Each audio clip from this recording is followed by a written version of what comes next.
everyone, welcome back to the Tox Lab. I'm Rebecca. I'm Rob.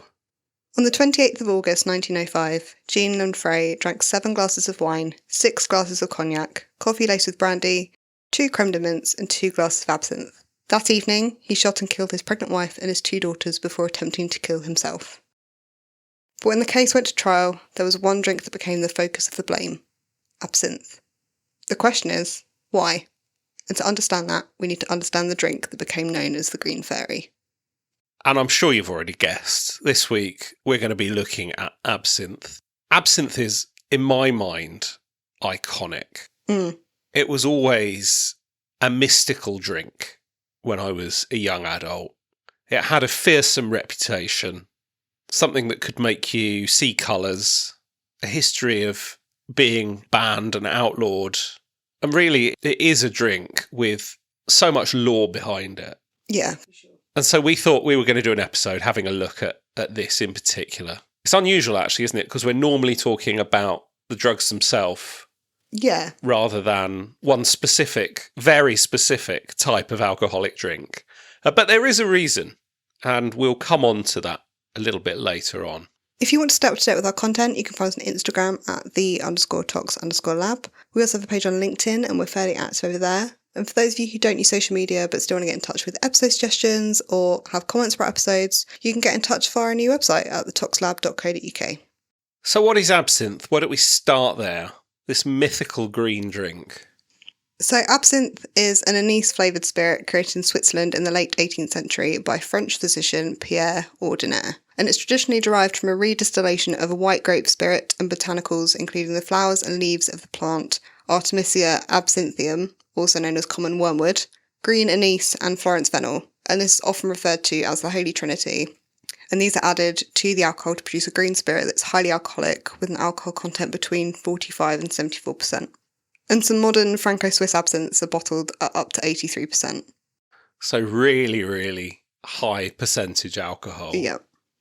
Now, absinthe is a very unique colour because it's this botanical extract, effectively. It's got a really nice green colour. Yeah. And that green colour actually got it a rather odd nickname. It became known as Le Fille Verte, or, the translation, the Green Fairy. And this was partly because of its colour, but also partly because of its rather supernatural reputation. So there is quite a ritual that goes on with the preparation of absinthe before you drink it. So the traditional French preparation involves placing a sugar cube on a specially designed slotted spoon over a glass containing a measure of absinthe. And then ice water is then dripped over the sugar cube, and the final preparation contains roughly 1 part absinthe to 3 to 5 parts water. And this process turns the absinthe quite cloudy due to the components in the botanicals, so the terpenoids, which have pure water solubility. So they come out of solution, and this also allows the herbal aromas to blossom or bloom. And we really went to town preparing for this episode. We did. We managed to track down a bar that actually had a specialist absinthe menu, and we were very privileged. They actually broke out the absinthe fountain and recreated this traditional pour for us. So shout out to Cases in Hove. Hashtag not sponsored, but we really appreciated coming down and trying the absinthe. It was quite an experience, wasn't it? It was, yeah, for sure. It's got such a distinctive aniseedy taste. But I must admit, I kind of went in not really sure what to expect. I thought I'd hate it because I generally really don't like aniseedy flavoured things. But it was actually quite enjoyable in the end. It was really nice, to the point where we actually had a second one, which was not part of the plan. So it really was quite a pleasant drink, actually, despite its very high alcohol content. Suspiciously drinkable. So in 19th century Parisian cafes, absinthe fountains were used, which are these ornamental ice water drip dispensers, which basically consist of a glass globe with multiple taps to allow multiple measures of absinthe to be prepared at once. And these can be quite elaborate if you do some Googling. The designs are actually quite pretty. And 5 o'clock became associated with Le Vert, or the green hour, and this was the traditional time for an afternoon absinthe in these Parisian cafes. The Bohemian method of preparing absinthe involves the sugar cube being soaked in absinthe and then set alight before dropping into the glass to allow the absinthe to ignite, and then dropping a shot glass of water on it to extinguish the flames. So it's quite dramatic. But that came a lot later. That was sort of absinthe reinvention, right? Yeah. And absinthe became very popular among artists and writers, and some notable absinthe drinkers include Ernest Hemingway, Lewis Carroll, James Joyce, Charles Baudelaire, Henry de Toulouse-Lautrec, Oscar Wilde, and Vincent van Gogh. I don't know about you, it just really captures my imagination. These 19th century Parisian cafes filled with artists and poets drinking these really fancy green drinks poured from these elaborate fountains. It really was the hipster drink of the time. Yeah. And I can see why, having tried it. As I say, really quite drinkable, quite pleasant, could easily go for another one. So what happened then? This was a very popular drink. Lots of people were enjoying it. Why does it now have such a reputation? So next we're going to spend a little bit of time talking about Jean Lanfray. And Jean was a French labourer who was living in Switzerland. And on the 28th of August 1905, he had a sandwich for lunch and then consumed this ridiculous amount of alcohol that we listed at the beginning. So some sources say 7 glasses of wine, 6 glasses of cognac, coffee with brandy, creme de menthe, and importantly, 2 glasses of absinthe. He returned home with his father and got into an argument with his wife before asking her to polish his shoes for him. When she refused, he grabbed a rifle and shot his pregnant wife in the head, killing her instantly. He then shot and killed both of his daughters before shooting himself in the jaw. He was taken to hospital where he recovered and he was put on trial for the murders on the 23rd of February 1906. And it was quite an interesting murder trial. It was argued that the 2 glasses of absinthe he had consumed were to blame and that he'd suffered from a classic case of absinthe madness. This didn't really stick though, and he was found guilty on 3 counts of murder. But this murder set off kind of a widespread panic in Switzerland and other European countries. A petition to ban absinthe received 82,000 signatures, and its sale was banned in 1910, with another ban coming in the following years to prohibit the manufacture or possession in Switzerland. So there was a general fear that absinthe could turn you mad. Yep. And there must have been more to it than that. It can't have just been this murder trial. There must have been a background there that led to the defence suggest that it was the absinthe that turned him mad. I think there are lots of other cases of people experiencing what was termed absinthism. So this is a term used to explain the chronic health issues thought at the time to have been caused specifically by drinking absinthe. And this included seizures, speech impairment, sleep disorders, extreme mental fatigue, rapid physical and mental decline, auditory and visual hallucinations, and death. So quite extreme. Quite dramatic. And absinthe wasn't just banned in Switzerland. This ban extended to many European countries and the US, and by 1915 it was banned in the majority of places. So one of the complications with absinthe is there is at the very least a potential pharmacological reason for why absinthe over other alcoholic beverages may have had some potential impact on people's health, mental state, and so on. And that is to do with compounds found in that key ingredient, that wormwood plant. So Thujone is a ketone found in a number of different plants, including Artemisia absinthium. And it occurs in 2 stereoisomers, so you get an alpha and a beta form, and they're normally found in nature in a ratio of 1:2. It was initially thought, because of its structure, that it might act similarly to THC and act on the cannabinoid receptor, but while it's been shown to have a low affinity for the CB1 and CB2 receptors, it was not able to stimulate the downstream G protein cascade, even at high millimolar concentrations. Thujone, however, has been found to be a GABA-A receptor competitive antagonist, inhibiting GABA-A receptor activation, which can allow neurons to fire more easily, leading to muscle spasms and convulsions, which are the features that are often described in absinthism. And GABA antagonists are not drugs we come across all that often. No. So unlike GABA agonists, like benzodiazepines, for example, they do the opposite. They cause this excitatory effect. In mice, the LD50 of alpha-thujone is around 45 milligrams per kilo, but pre-treatment with a GABA-positive allosteric modulator like diazepam or ethanol have been shown to protect against a dose of 100 milligrams per kilogram. And it's also important to note that alpha-thujone is also rapidly metabolized to metabolites that do not cause any toxicity. How does this LD50 relate to the amount of thujone present in a bottle of absinthe? So a 2008 study using GCMS to analyse bottles of absinthe pre-ban, so between 1895 and 1910, alongside post-ban samples, so from 1915 to 1988. Can I just unpack this a moment? Yeah. They analysed bottles pre-ban. Yeah. So they had some antique bottles of absinthe. That they've cracked open for this exact study. Wow. I know. That is some good science. Yeah, that's some dedication That is. to, breaking that chain of storing really, really nice old bottles of booze. So yes, they analysed these pre-ban bottles against post-ban samples, so these were from 1915 to 1988, and samples from the early 2000s. This found an average alpha-thujone concentration to be 25.4 milligrams per litre, and there wasn't really any significant difference between the pre-ban bottles, the post-ban, and the early 2000 bottles either. And these concentrations are far too low to cause someone to get anywhere near their LD50 of alpha-thujone. So it is there, it's still present, even in modern absinthe, but there's not really enough there to actually cause any significant effect. Yeah.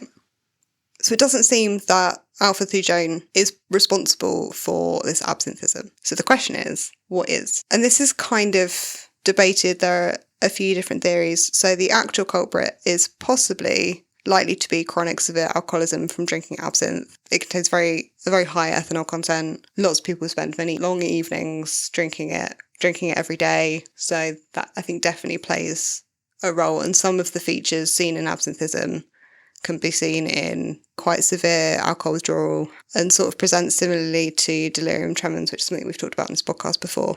There's another thought that cheaper versions of absinthe may have also been adulterated, possibly with impure alcohol containing methanol and some possibly poisonous colourants to make that vivid green colour. So distilled absinthe does generally come out colourless, and then you can also artificially dye it to be that vibrant green colour. It's not always from the botanicals. So some colourants that might have been used include copper salts and cupric acetate, and this can cause symptoms of copper excess, including hepatic cirrhosis, tremors, depression and psychosis.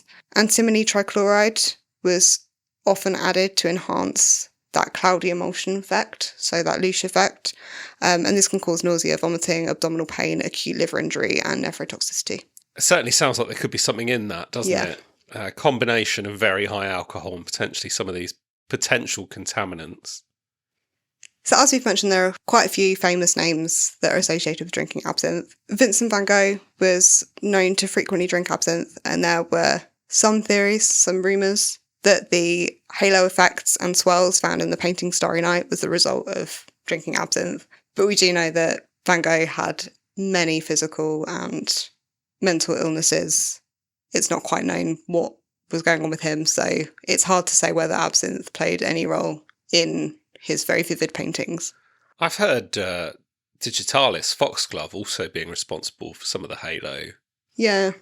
Maybe have to have an unpack of that one at another point in the future. Yeah, and that's definitely on the list of things. They also think now that he suffered from acute intermittent porphyria as well, so that had a role. So there are lots of other explanations for it. Yeah. Oscar Wilde also apparently described a phantom sensation of having tulips brush against his legs after leaving a bar at closing time after drinking absinthe, which I think is quite an interesting description. It's quite a description, isn't it? How would you know it's tulips? Maybe he enjoyed running through fields of tulips, I don't know.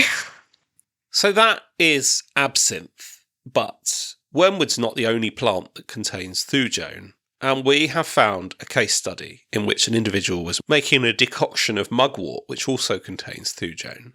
So a 49-year-old male was admitted to the University Hospital of Zurich in a manic state. The patient stated that he habitually drank a litre a day of an infusion made from A. vulgaris, also known as mugwort, and had been doing this for 3 years. Blood samples were collected on admission and the following day, with urine also being collected the day after admission. The concentration of thujone in serum was measured, and on the day of the admission was found to be at a concentration of 25 micrograms per mil, and this was also similar the day after his admission.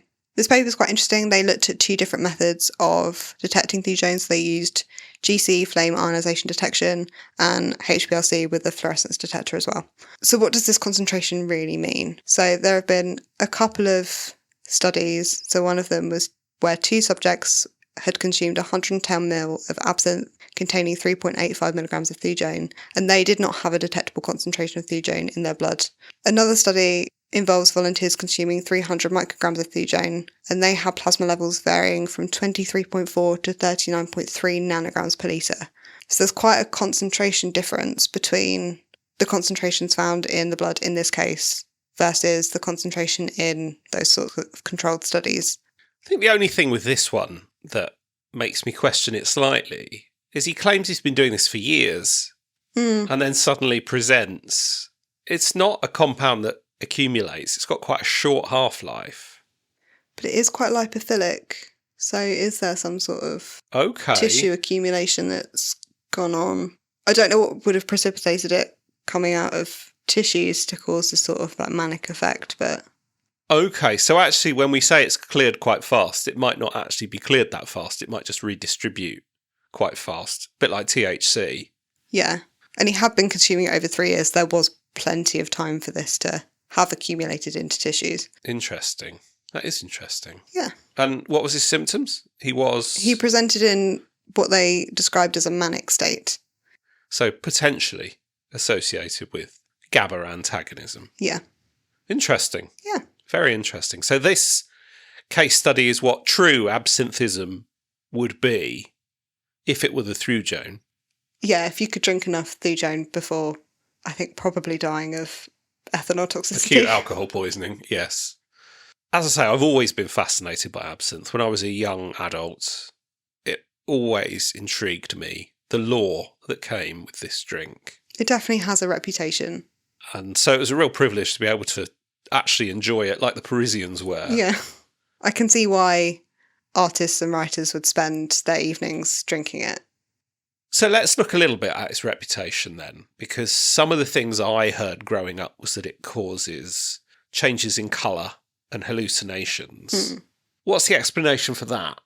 I mean, is that just associated with like alcohol withdrawal and the sort of hallucinations you get with that, and it's being blamed on absinthe because of this law? So it's not going to be psychedelic-like hallucinations. Yeah. That would make sense. Yeah, that would make sense. This is the trouble with the word hallucination, isn't it? Because it actually means quite a few different things. Yeah, and it means different things to different people as well. So yeah, it's quite hard to know what people are describing when they say they're experiencing hallucinations. And I've definitely met at least one person who claims to have had absinthe and they say they saw colour. Oh, okay. But I think that possibly is just psychological placebo effect. I mean, that is true. I think if someone tells you enough that it's going to do something, you're going to feel it a little bit, aren't you? Yeah. So what happened to our killer at the start? He was found guilty. Yeah, he was charged with 3 counts of murder. I think went to prison. And I think 3 days later, after he was charged and sent to prison, he did end up taking his own life. So he never actually served his sentence for the crimes he committed. And we haven't really talked about it, but absinthe did undergo a bit of a revival. Yeah. Many, many years later, late 90s, early 2000s, there was a drive to make absinthe legal again. Actually, I'm not sure it ever was officially banned in the UK. I have a feeling there was no specific law outlawing absinthe. It's just a lot of places stopped producing it. Yeah, and then it's harder to get hold of, so it effectively is banned, isn't it? Yeah, but it has come back. And as I say, we had a great time in that one bar, but also it becomes a little bit of a hipster ingredient in certain cocktail recipes as well occasionally. Yeah. I can see it sort of having a bit of an ongoing kind of cult status as a drink. Yeah, for sure. Well, I hope you've enjoyed listening to us this week as we explore this rather unusual world of absinthe and some of the science behind it and what the science supports and what it doesn't. Do give us a like, give us a follow, share us with your friends. We'd really appreciate that. Hope you all have an amazing week, and we'll see you next time. Bye.